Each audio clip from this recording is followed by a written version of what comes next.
Hey there, everybody. Hope you all had a good 4th of July. Hope you're welcoming the return of summer. The warm weather has definitely returned to Falmouth and Plymouth, especially after a rather cool weekend. So thanks for joining us tonight. Couple things before we get going.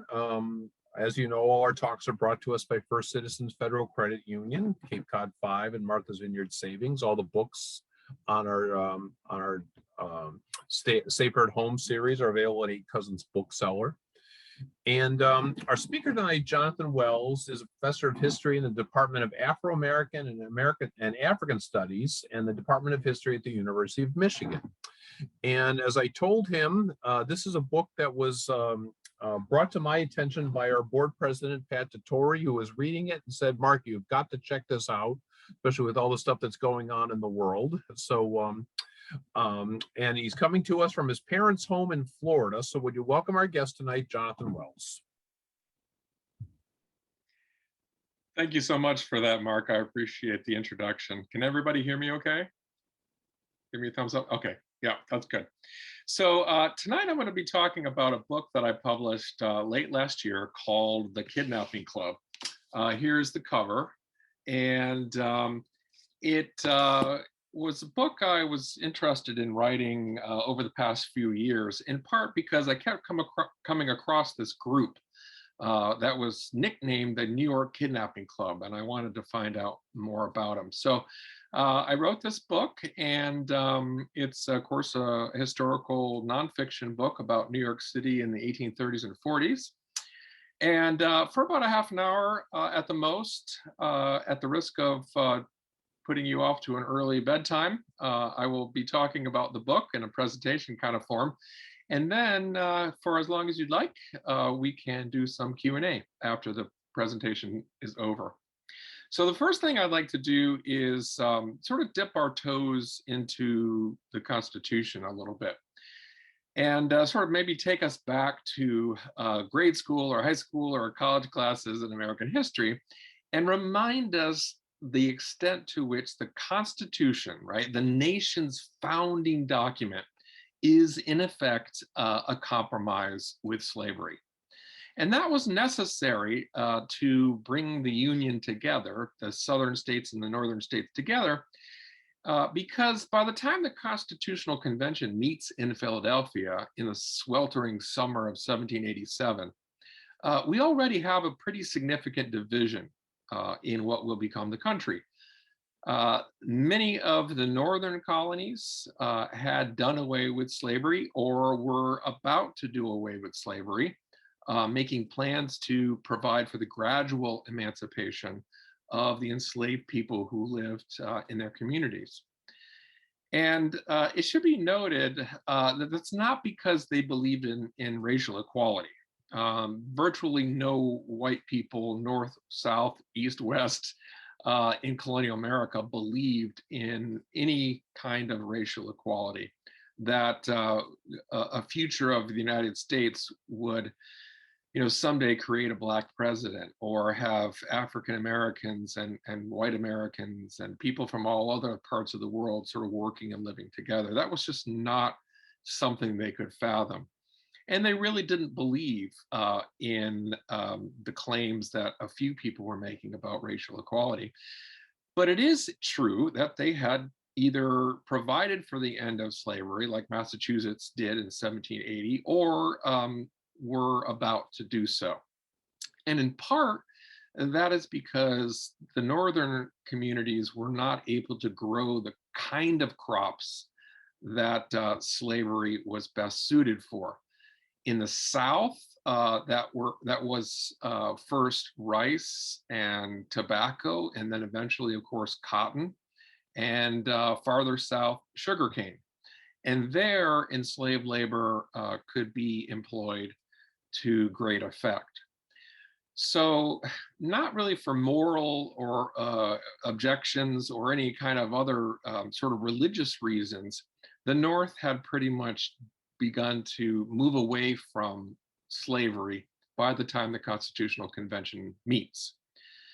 And that means, what happens if somebody decides to try to abscond from South Carolina or Maryland or Virginia or another part of the South, and somehow, against great odds and at great personal risk, you had to be amazingly brave to run away. But what happens if you were a person who was enslaved in a slave state and you crossed the Mason-Dixon line into Massachusetts or into New York?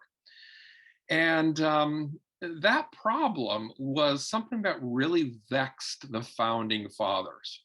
And so in the Constitution, okay, we're talking about the nation's founding document, slavery is in fact protected and defended.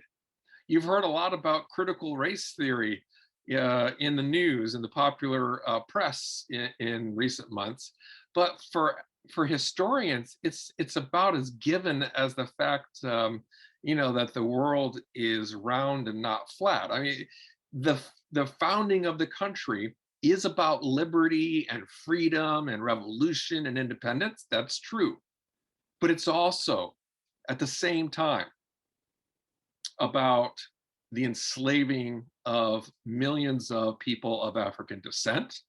And it is about protecting and defending that institution in the nation's founding document. And there's a few places where that becomes apparent, but the one that's most important for our purposes tonight is the Fugitive Slave Clause of the Constitution. And that is a brief part of the document that says, if you do make it from slavery into a state where slavery has been abolished, that does not mean you are free. You cannot make your home in Falmouth or Boston or New York or Philadelphia or Detroit and feel in any way that you have somehow made it to freedom, because you haven't. The federal law at this point, represented in this clause in the Constitution, requires the northern communities to return you to your quote unquote owner. And there are other compromises in the Constitution that we know well, right? Between large states and geographically and small states geographically, between populous states and states with lower populations. But the Fugitive Slave Clause tells us that the protection and defense of American slavery was baked into the nation from its very founding. And that's really important, because what's going to happen, and again, it takes a brave person, but what's going to happen is tens of thousands of African Americans will in fact risk their lives for freedom, to try to make it out of slavery, maybe into Boston or New York or Philadelphia. A lot of them realize that they're not really out of the reach of slavery in those communities, so they'll cross the national border into the real land of the free, which was Canada. And only then, when they reached Ontario or whatever part of Canada they sought, only then were they out of reach of the US federal government. And so these tens of thousands of people, we'll never know how many exactly, right, escaped American slavery and made it to places in the Northeast or the Midwest or to Canada. It was by nature a surreptitious practice, but we know it was tens of thousands. And so the very act of desiring liberty, the fact that Black people were not at all content with American slavery, right? The lie of white slaveholders in the South was that our slaves are happy, right? They're perfectly fine where they are. We feed them, we clothe them, we give them shelter, we teach them the Bible. Well, the fact that so many African Americans wanted to escape from this supposed idyllic circumstance tells us that was all a big lie. And in fact, tens of thousands of African Americans over the course of American slavery, from the early 1600s all the way to the 1861 outbreak of the Civil War, they run away and they emancipate themselves in great numbers. So what that does is it places extreme pressure on the white power structure, on politicians in Congress, the president, to try to keep this construction upright, the one that the Constitution had established, the compromise between a country now half free and half enslaved. And because Black people are crossing the border, and every time you have a new bridge or a new road that's built or a railroad, or the shipping industry is growing by leaps and bounds, that just makes it all the easier for African Americans to abscond from slavery. And so with each passing year after the Constitutional Convention, the issue of fugitive slaves, of runaway enslaved people, is something that is a thorn in the side of the Union. And it totally vexes every generation of American politicians from the Constitution to the Civil War. And in some ways, as much as we like to venerate the founders, and I think there's great reason to do so, right? James Madison with his innovations in democracy and understanding how, democracies aren't necessarily best suited for homogenous societies, but actually societies that are diverse and diffused. Those are all amazing achievements in the Constitution. But the truth is that the founders punted when it came to the issue of slavery. They thought that future generations would be able to maintain this shaky foundation on which the nation had been built, half free and half slave. And every time an African American crosses over that threshold between slavery and free states, they make a mockery of the fugitive slave clause of the Constitution.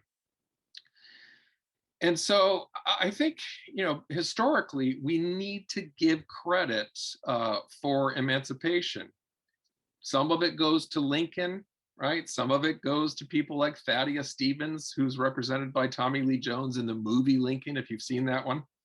But, really the credit goes to Black people themselves, because if they had been perfectly content with American slavery and didn't bother running away and trying to earn liberty, then we might not have had a civil war, at least not when we did. So that helps us understand the sort of constitutional big picture question for the book that I wrote. And I'm going to talk a little bit about New York City specifically, again, just by way of context. And then we'll get, sort of more deeply into the Kidnapping Club itself. So why write a book about New York City, right? Today we think of New York City, to some degree quite rightly, as this amazing, pluralistic, tolerant, even to some degree progressive, politically American metropolis. And it's not without problems, obviously. We know all of the problems that have beset the relationships between the police and the Black communities in and around New York City over the last, several decades, and particularly in the case of the murdering of Eric Gardner by the NYPD, and other instances, stop and frisk, which was, in my opinion, a really invasive and unconstitutional endeavor. But again, we think of New York City as sort of a tolerant, pluralistic place today. Well, it wasn't always the case. And in fact, New York City's past is quite bleak and even horrific when it comes to the plight of African Americans who live there. It was a small population. There's only about 16 to 20,000 Black people who live in New York City in the 1830s and 40s. And some of them had been born free, had sort of relatives back, grandfathers, great-grandfathers who had been freed or had been somehow maybe liberated in a will, who had been born free. And yet it was clear that there were also runaways, people who had emancipated themselves and left Virginia and Maryland and Tennessee and found their way into the Byzantine alleyways of lower Manhattan. Well, the reason why New York City was such a dangerous place for African Americans was for a couple of reasons. One, because a great deal of the city's wealth depends on the cotton trade with the South. So Wall Street, which appears in the subtitle of my book, along with other businesses in lower Manhattan and in Brooklyn, made tremendous amounts of money off of Southern slavery. And this is also true, by the way, of Boston and other major American cities in the Northeast and the Midwest, but it's particularly true of New York City. Wall Street rose in the decades before the Civil War, in no small part because of the cotton trade. So hundreds of thousands of bales of cotton are being grown and harvested by enslaved people in the South. And those cotton bales have to be turned into finished products, right? They're not worth much, at least not as much as they will be, as raw materials. So we need to turn them into curtains and linens and fine clothing. Well, that's going to be done in factories in New England, textile factories in New England, as well as textile factories in the UK, particularly in Manchester and Liverpool. And how is all that cotton getting to these places? How is it getting from New Orleans to Liverpool, or from Richmond to Lowell, Massachusetts? That is all being facilitated by New York City financiers. So bankers, insurance brokers, merchants who are outfitting ships for the trade. And so New York City is very much aware of where its bread is buttered and how dependent it is on cotton flowing through the fingers of Wall Street magnates. And so New York City wants to demonstrate all it can to the white South, to the slave-holding South, that it has its interests at heart, that it is not trucking with abolitionism or anti-slavery movements or any of that other, what they would call extremist radical notions of American liberty. Instead, they want to prove, New Yorkers want to prove to the white South that they are all on board with the constitutional compromises over slavery and all that represents in terms of their wealth. The other thing really quick is that New York City is dominated by the Democratic Party. And as I'm sure most of you know, the Democratic Party before the Civil War is the party of sort of racist, deeply held racist ideology. So, the parties are very different today than they were back in this period. And the Democratic politicians of pre-Civil War New York City, again, were all too willing to sacrifice Black people in the name of keeping the Union together and keeping the cotton trade flowing. All of this meant that life was very precarious for Black people in New York City, in Brooklyn, before the Civil War. And it meant that New York City was all too willing to return runaways, just as the Constitution required, right? They are required to do so by the Constitution's Fugitive Slave Clause, but they could have made it easy, they could have made it difficult. They chose to comply with eagerness. And this is what sets the stage for this group called the Kidnapping Club. It really wasn't a social organization. I mean, although people who were loosely affiliated with this club all knew each other, they all lived close to each other in the close confines of lower Manhattan. But they were representative of the political system, the legal system, the judicial system, the economic system, all of which were aligned against the interests of Black people. At the forefront of the Kidnapping Club were NYPD officers, a guy by the name of Tobias Boudinot, another guy by the name of Daniel Nash, the city recorder, who was sort of like the whole justice of the peace for the whole city of New York, whose name was Richard Riker. People on the federal bench, the Southern District of New York, which again today has a reputation of sort of being, sort of progressive, going after Trump and his cronies, but before the Civil War was an ardent defender of the status quo. And in fact, one guy, Samuel Betts, who's a federal judge, is sort of one of the arch enemies of Black people in New York City before the Civil War. And what they would do is they would sort of patrol the streets, especially Boudinot, the New York police officer, and his buddy Daniel Nash. They would walk through the city streets of Manhattan. They would stroll along the wharves on the East River and the Hudson River and the Battery, looking for victims.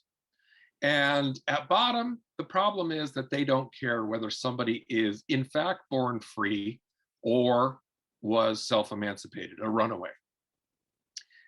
And so you could approach a Black person on the city streets of New York and say, I know you, you're Joe Smith who ran away from Virginia 4 years ago. You're going to be returned to slavery. And you could be taken before the judge, Richard Riker, and the city recorder. And in a matter of hours, before your family even knew you were missing, Riker would declare you an enslaved runaway who needed to be returned if we were going to keep the Union together, if we were going to keep the cotton trade flowing. And we had to return this person. And there's very little documentation, all of which can be forged or destroyed. If you saw the movie 12 Years a Slave, which is a great, great film, you saw how easy it was for Solomon Northup's free papers, which are his documents that are supposed to indicate his freedom, could be stolen. And the same is true of, if you wanted to claim somebody was a runaway, all you had to do was create a receipt, and how easy is that to do? So we'll never know how many people exactly fell into the clutches of the New York Kidnapping Club. This loosely organized group of police officers and judges and politicians who made freedom precarious for Black people before the Civil War. But we do know it was powerful enough to create terror throughout the neighborhoods and communities of Black New York.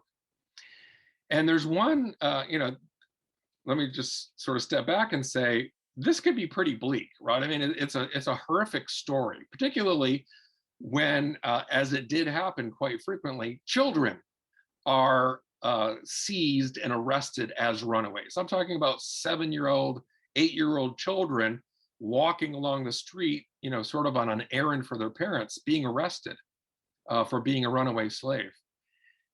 And so it's a very bleak and demoralizing story in many ways. But the hero of this story is a guy by the name of David Ruggles, who deserves to be much better known than he is today. He is a Black activist in pre-Civil War New York City. And he's the one that calls out Boudinot and Nash and Riker and Samuel Betts and others by name. And he's the one who comes up with this term, the New York Kidnapping Club. That's his phrase. He was a journalist. He had been born in Connecticut, born free. And he finds himself in New York City in his 20s. He opens a grocery store. He tries to open a bookstore, sort of dabbles in this and that. But his true calling is as a journalist. And he actually publishes his own newspaper called The Mirror of Liberty. And you could Google this and you can see examples of this online pretty easily.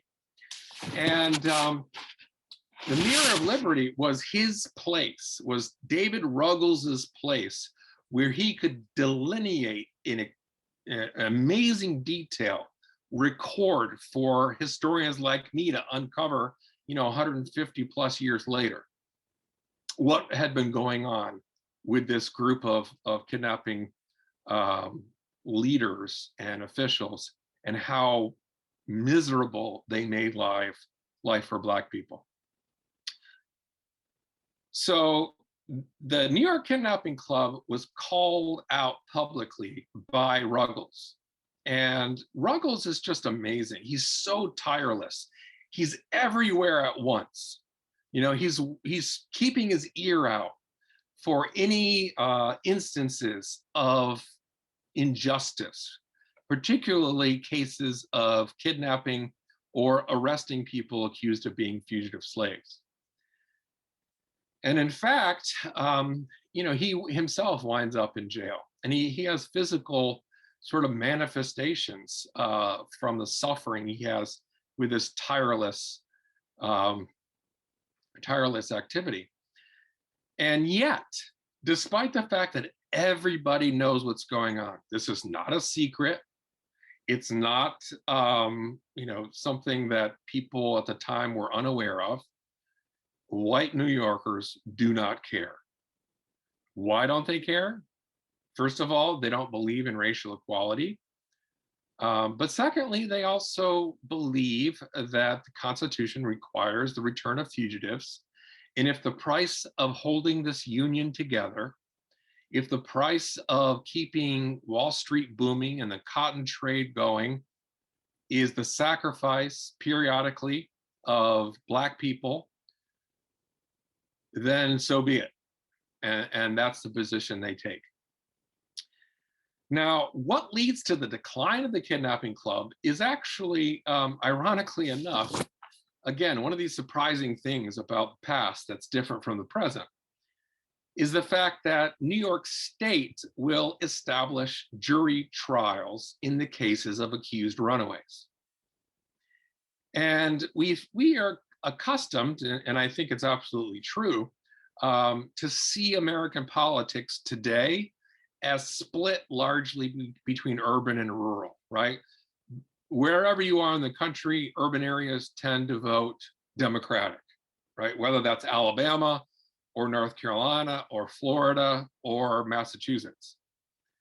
But if you go to the rural areas of Massachusetts or the rural areas of Mississippi, there's a lot of similarities there.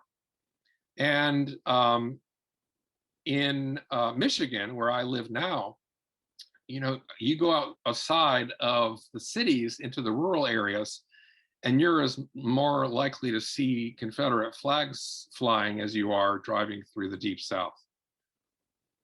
But that's not the way it was in the 1830s and 40s and 1850s before the Civil War. And in fact, New York's overwhelming conservatism when it came to issues of race is balanced off by upstate New York's progressive, relatively speaking, progressive ideas when it came to slavery and Black civil rights. And so it's upstate politicians in New York State who decide that we need to protect the rights of Black people in New York City. And they pass the jury trial legislation, which means that it's a lot harder for the Kidnapping Club to operate, right? Because, you know, no longer can Boudinot and Nash arrest somebody at 11 o'clock at night, take them before Richard Riker at midnight, and by 1 a.m. that person is on his or her way to, you know, Louisiana slavery. You can't do that anymore because it's not all in Riker's hands. It's not all in the hands of the city recorder. You have to have jury trials, which, you know, creates its own problems, but we can talk about that in the Q&A if you'd like. But that's really what begins the decline of the New York Kidnapping Club's nefarious activities. And I'd like to leave you on a positive note, but alas, I cannot. Because even though the New York Kidnapping Club is on the wane by the time we get to the 1840s, New York City is emerging, believe it or not, as one of the global slave trade's main ports. Now, back in 1808, Congress had made America's participation in the transatlantic slave trade illegal. So the law said you're not allowed to take people anymore from Africa into the United States.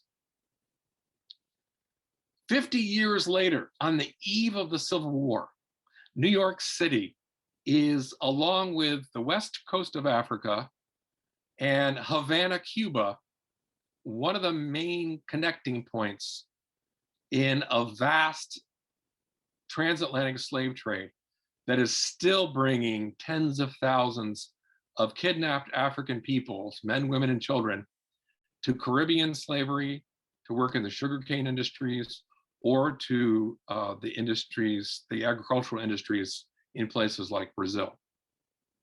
But it's really, only the Civil War that puts an end to that.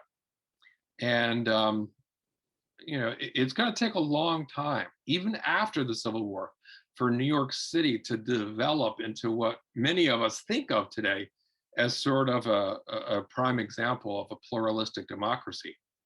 But that history, man, that was hard won, because people like David Ruggles and others are fighting on behalf of Black civil rights. And meanwhile, there are rich and powerful and wealthy New York City politicians and officials who are working at cross purposes, at just the opposite. So, I think New York City, at the end of the day, is a really fascinating city, like, of course, most cities are. And we can talk about sort of Boston's involvement in these kinds of activities, Philadelphia's as well in the Q&A. But I think I'll leave it there, just so I don't actually put you to sleep, and so that you have some opportunities to ask some questions. Thank you, Dr. Wells. That was tremendous. What's the time frame we're talking about? When the height of Boudinot et al. Is from when to when? It's really from about 1830 to about 1845. That's when they're sort of really pushing, the African Americans to the brink. And it's especially true in the middle of the 1830s. 1833, 1834, 1835.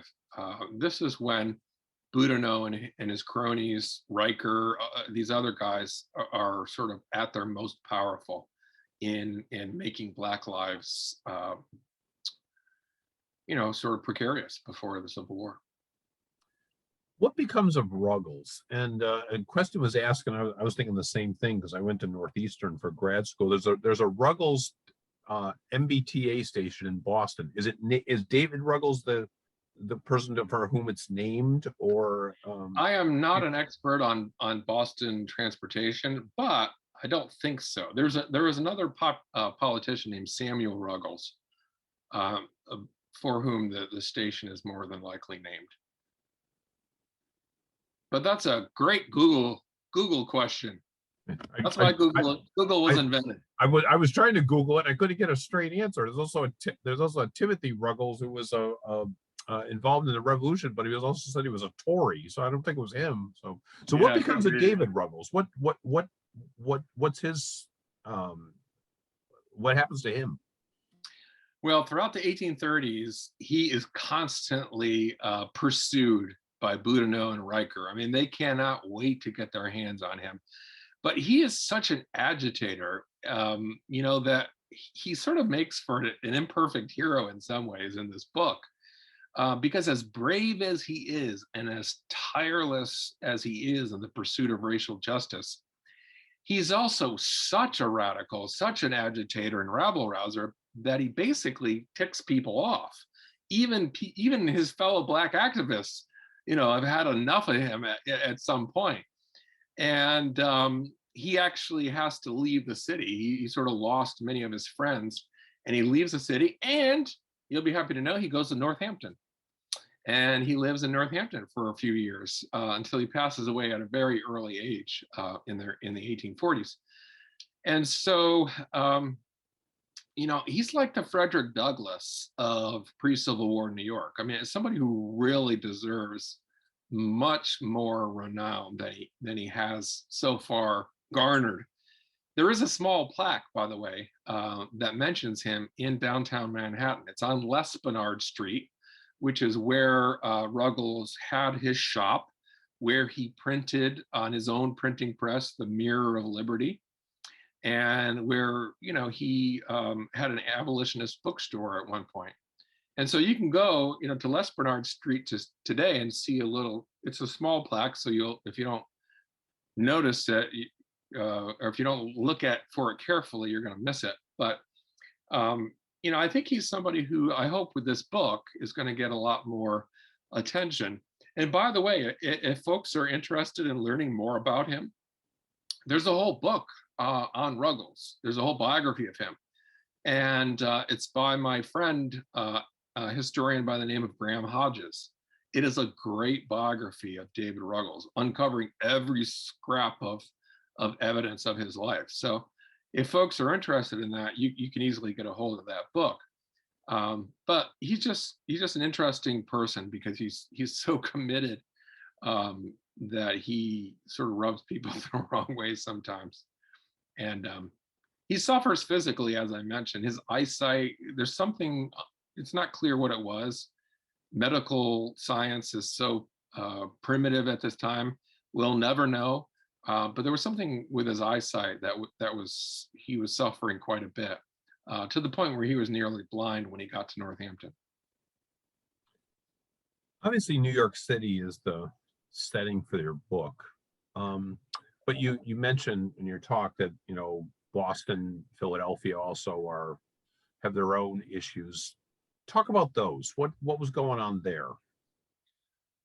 Well, even before the 1830s, Philadelphia is a place where Black lives are cheapened by similar kinds of kidnapping groups. And if folks out there are interested, I would say turn to a new book by my good friend Richard Bell, which is called Stolen. Just came out a few years ago, and it's a tough book to read, but it's a great book because it brings to light the activities of what is likely America's first female serial killer, a woman by the name of Patty Cannon, who organized a kidnapping gang. And they would go into the streets of Philadelphia. She was actually from the Delmarva Peninsula, but she would send her relatives and allies into downtown Philly and say to a young man, 15, 16 years old, I'll give you a quarter if you come down to the basement with me and help me, unload this box of tomatoes or whatever. And using that kind of trickery, the teenager would then find himself chained in the basement, and then eventually in the dark of night sent to slavery in the American South. And this Patty Cannon gang is pretty sort of infamous among some historians. There's, I think, a Wikipedia page, and there's plenty about her on the internet. And so Philadelphia, particularly in the 18 teens and 1820s, sees a lot of the similar kinds of things that New York sees a little bit later. Boston's a really interesting case because, of course, Boston is benefiting tremendously on Southern cotton trade. Massachusetts is benefiting. And again, this is all about understanding how much of American history, okay, not the history of Alabama or the Mississippi, about American history is bound up in American slavery. And so Bostonians, people around the North and the Midwest, are making vast amounts of money off the cotton trade. And so Sven Beckert, a Harvard historian, has a really interesting book on the cotton trade and sort of documents in real detail about all this. And then my friend Leslie Harris has a book on pre-Civil War New York slavery, which also delineates a lot of this. It's a great book to check out as well. And, what they're telling us is not that Southern slavery and Northern free states were equal, right? This is not an attempt to say, well, look how bad things are in Boston, Philadelphia, and New York, right? Well, I guess that means slavery in the Deep South wasn't so bad after all. Nonsense. Nothing I or anybody else, that I know would do to minimize or ameliorate the crimes of humanity inflicted on the American South for 2.5 centuries of slavery. And I'm from North Carolina, so I can say that with a complete straight face. But it is to say, this is not to minimize Southern slavery, but it is to say so much of American history has been taught in this way of, okay, well, we have abolitionists in the free states and slaveholders in the South. That's why we have the Civil War. It's a lot more complicated than that. And in Boston, the community really is at war with itself, because there is a powerful abolitionist community in Boston. There are people, lawyers, activists, religious figures, Quakers in Philadelphia and in Boston, people who are sort of morally and increasingly morally and religiously opposed to American slavery, of holding human beings as property. And so you've got that side of Boston. You also have the side of, sort of Democratic politicians in Boston who are making the case that slavery is the price you need to pay if you want to keep the Union together. This is the way the parties are so different. If Donald Trump was alive in 1850, he would have been a Democrat. I mean, sort of the racial intransigence in American politics was situated and centered in the Democratic Party, and Boston was a stronghold of Democratic power. So the whole point of the book, and a lot of other books that have been written recently, is to complicate this sort of simplistic vision of pre-Civil War America that many of us learned in school, of a crusading, believers in equality, abolitionist North, in contrast to, a depraved slave South. The latter part of that is certainly right.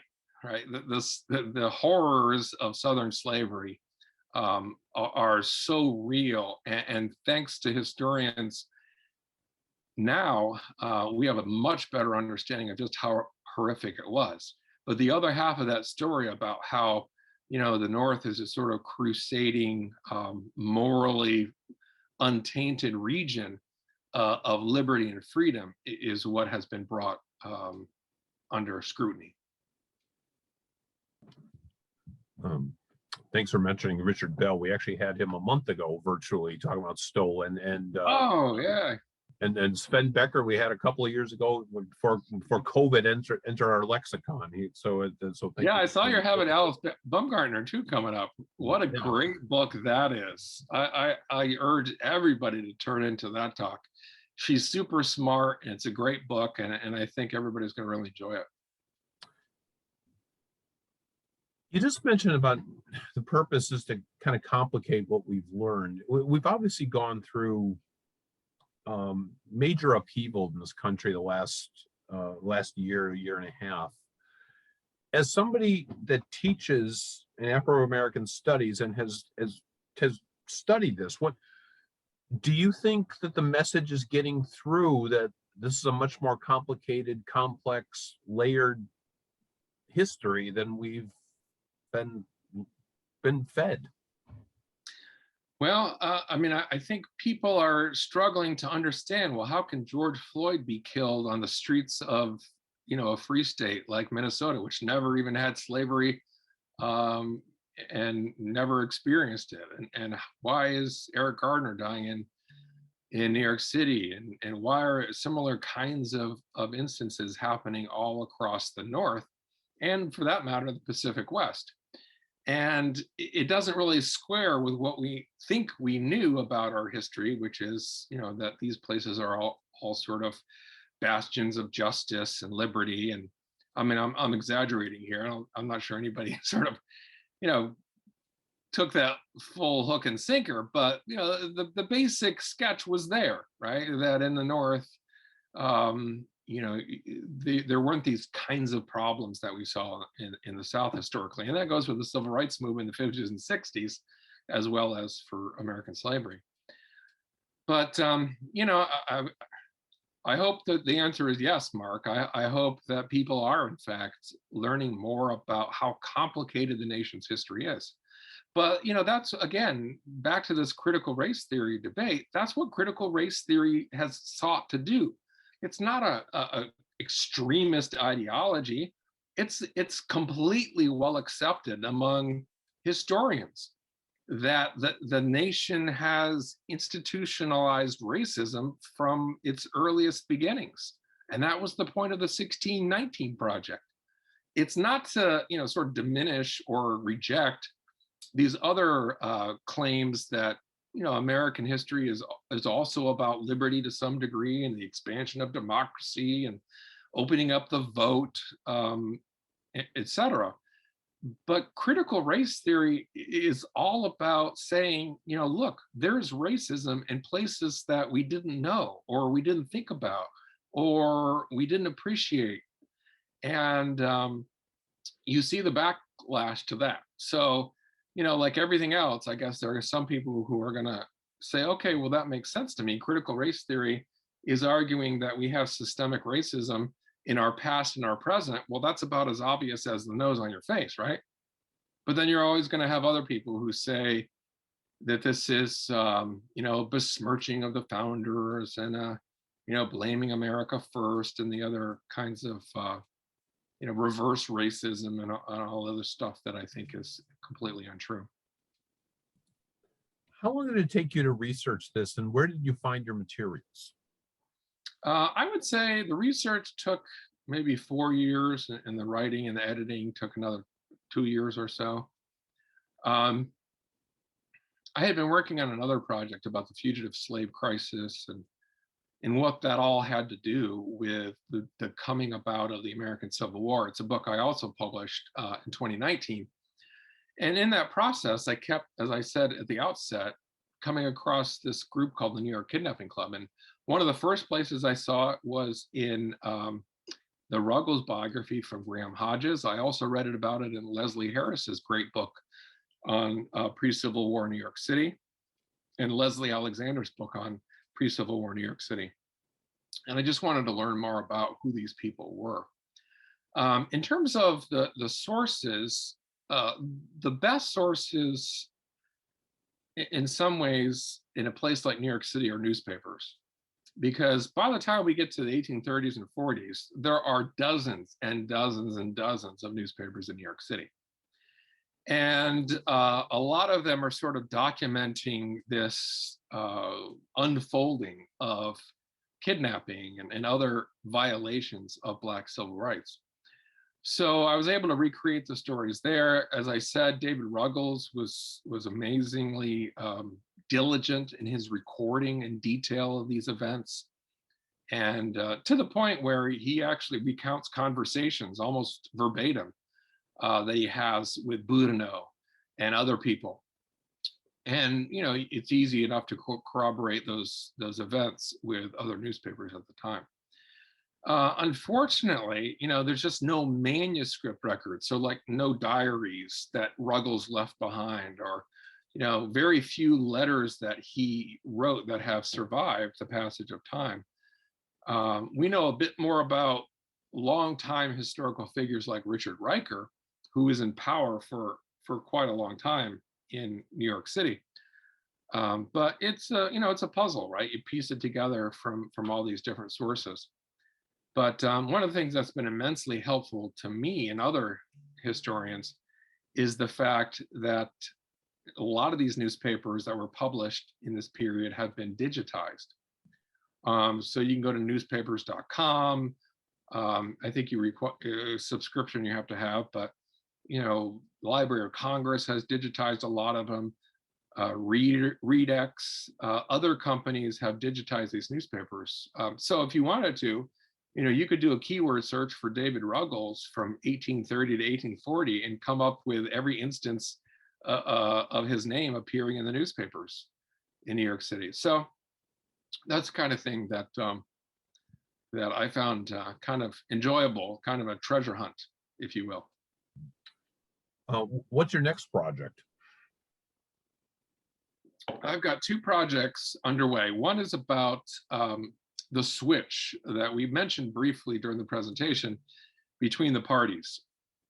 You know, how did the party of Jefferson Davis become the party of Barack Obama? How did the party of Abraham Lincoln become the party of Donald Trump? So African Americans and the Democratic Party and the Republican Party, and how those shifting alliances changed over time. The other book is about sort of white backlash against the Emancipation Proclamation, which is sort of manifested most obviously in the New York City draft riots in July 1863, which was a horrific attack on New York City's Black population, but also, you know, reflected across the free states, across the Union during the Civil War, a great deal of bitterness and anger on the part of white people in the Union states in regard to what Lincoln was trying to do with making the end of slavery a goal of the war. So that's the other book project I've been working on. Well, I want to thank you for doing this tonight. In case people didn't know, or they hadn't tuned in, Dr. Wells is down in Florida. He's taking care of his parents, but he also had to move his flight around because there's a tropical storm in the vicinity. So he's also got to get out of Florida in time. So I appreciate you taking the time tonight on doing this. This has been great, and I've certainly learned a lot, and hope other people have as well. Thank you for doing this. It's been a great pleasure meeting you. Thank you so much, Mark, and for the invitation, and thanks to everybody for tuning in. All right. Thank you, everybody. Stay safe, and hopefully the storm blows elsewhere. So, all right. Good night, everyone. Thank you.